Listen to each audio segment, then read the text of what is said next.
So the FoolProof Family Meeting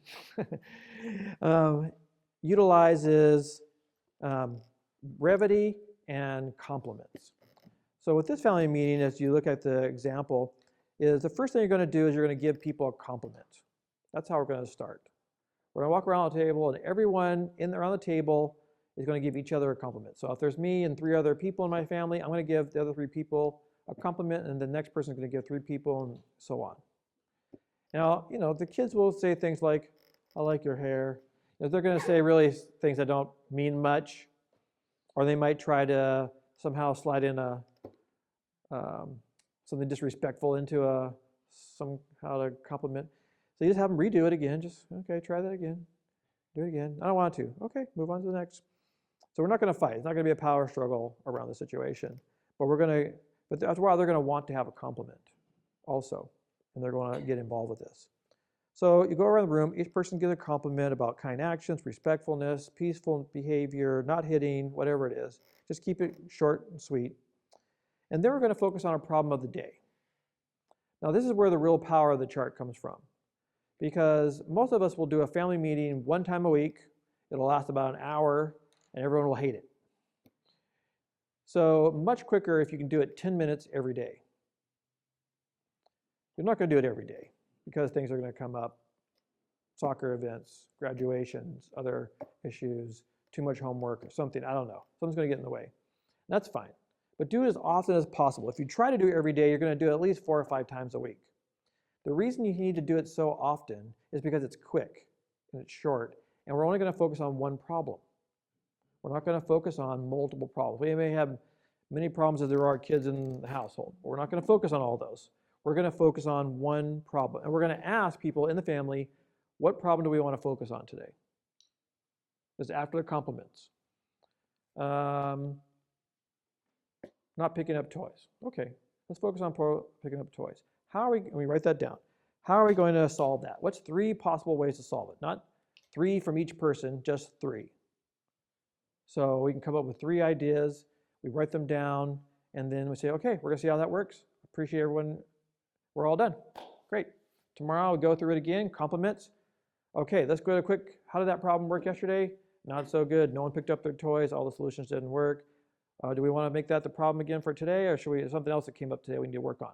Again, you want teamwork. You want everyone contributing into what the problem is and solving the problems in the family. And say we pick up the toys again. Well, let's come up with 3 new solutions for the toys.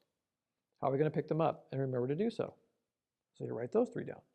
Hopefully they're new ones. And then we try that. And then we try that. Here's the thing about problems. They always come back. And they're always predictable. If you have a problem in your home of hitting, and it happened today, it's going to happen tomorrow, or the next day, and the next day, and the next day, and the next day. It's going to keep coming back. So you get lots of opportunities for finding solutions that work until you can solve it, right?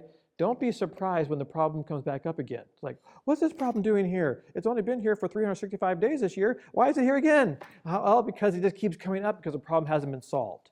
And so we're going to keep going after the problem until it gets solved. Or we're going to move on to the more pressing problem. But again, you want everybody's input. Now I realize some kids are going to say things that aren't really problems. We want more TV time, that's the problem. Or we want more screen time, that's the problem. Now, so that's where you do have to pull out the big card and simply say, yeah, I can see how that would be a problem for you. But I think we should focus on the toys. You can veto it. I'm like, well, you just said what the problem was. I know, okay, all right. And maybe decide you want to talk about the TV issue. And what would be the solution for that? Maybe they'll come up with some great ideas for how they can manage themselves when they're on screens and TV. But if you see something that you feel like, okay, that's just not going to work, there's no way that's going to work, you can simply say, I really appreciate you come up with that one, but I'm going to have to veto that. Mom and Dad are going to say, no, let's come up with another one.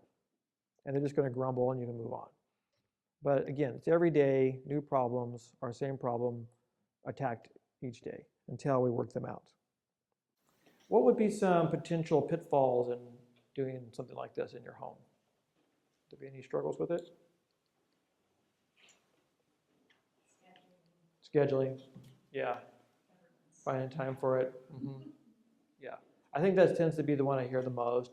Timing, scheduling. So again, because it's short and brief and you do it often, even if you do 3 times a week or something, it could be more helpful than most families who plan on 1 time a week and then they don't do that, then you're talking 2 weeks, then you go on 3 weeks, and pretty soon they say just forget it, not even bother with it.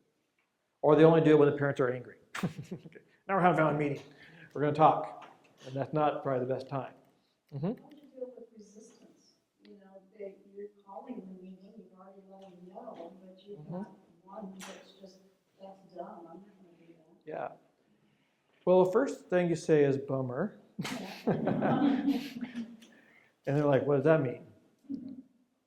And then when you start coming up with situations that might affect them, and then I might be a little bit playful with that and then be able to say, okay, we talked about problems, but what about what we're going to do this Friday evening? What's a movie we're going to watch on our normal pizza night? And the next thing, the one that didn't want to do anything, didn't want to watch that movie. Oh, bummer. You weren't at that family meeting when we talked about that. Yeah, yeah. That's okay. If you don't want to come, we can pick any movie, your sister wants to watch. Oh. So then they will be there next time. Yeah, so good question. As far as timing goes, I think most families will be at like dinner table. So we'll start eating, and then we'll move gradually into the family meeting. And then people will talk during that time, because they're all there at the same time. I think for our family, just to speak for us too, I think things like all these tools, sometimes you can move into a natural progression. You don't have to make this announcement, and now a family meeting, anything that's wrong. But like what you're saying over dinner, it's like if you can ease into it without them even knowing, like we're having a family meeting, then we're just having a discussion. There's no, this is lame, I'm not doing a family meeting. It's like, guess what, we just had a family meeting and they didn't realize it. Yeah. I don't know. Yeah, no, absolutely. The more you make it natural throughout the day, the easier it is for you and less resistance from the kids. Yeah. So definitely if you can ease into it, you can say, hey, I noticed you got, a great report on your spelling test today. Awesome, good job. I noticed that this happened for you, and I saw that for you. Okay, how about someone else do compliments? And next thing we're in the middle of it.